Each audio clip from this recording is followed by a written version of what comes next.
am very pleased to send you words of my best wishes for your happiness, progress, and peace on this blessed day for mankind.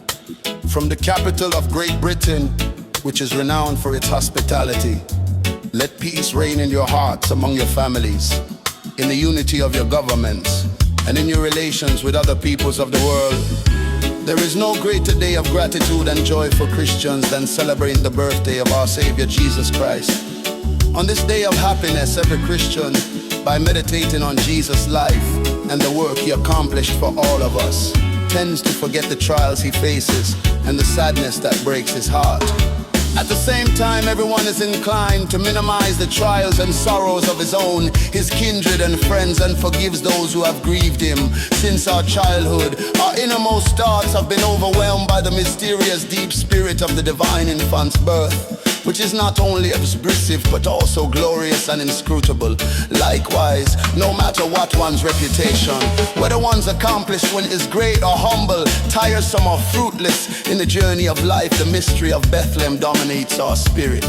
With the birth of the Son of God, an unprecedented, an unrepeatable, and a long anticipated phenomenon occurred.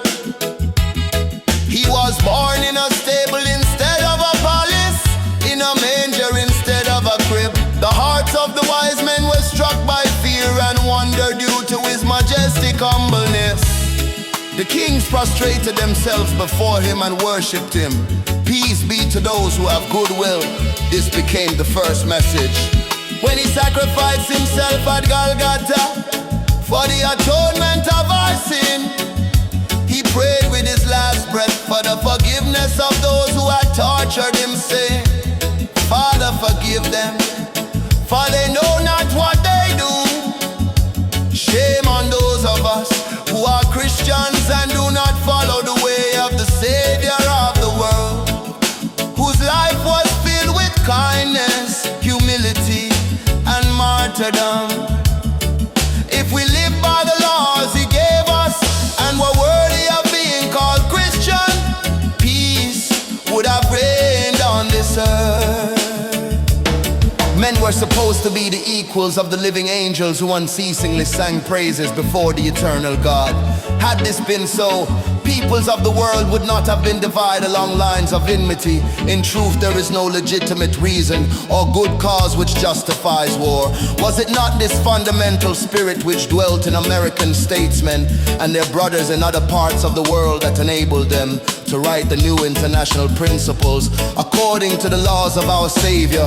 The principles were intended to avoid the calamities of war and to bring together the big and small nations of the world as one family and settle disputes that might arise between them to appropriate law and justice. Well, there is not much to do about that. Although the toils of wise people may earn them respect, it is a fact of life that the spirit of the wicked continue to cast its shadow on this world. The arrogant are seen visibly leading their people into crime and destruction. The laws of the League of Nations are constantly violated, and wars and acts of aggression repeatedly take place. And in regard to this, your Honorable President told you recently that the principles of the covenant of the League of Nations, which were meant to assure the peace and safety of all peoples, were trampled on, and the forum of peace was consequently disrupted. The respectable idea on which the League was founded was made an object of mockery. The 2,000-year-old Christian civilization was threatened with destruction. If this happens, there will be a return to the days of barbarism, when the mighty could realize their aspirations at will, so that the spirit of the curse will not gain predominance over the human race, whom Christ redeemed with his blood. All peace-loving people should cooperate to stand firm in order to preserve and promote lawfulness and peace. War is not the only means to stop war. Men of goodwill who fully recognize their duties should be able, with the assistance of all free men, to prevent war and help rehabilitate all those who were debilitated and damaged by war, in order to protect this precious diamond piece. People of America, I wish you a Merry Christmas. prayers all those weak and endangered peoples who look to the flags of the free nations with confidence, hoping to discern the star which will announce their peace and future security.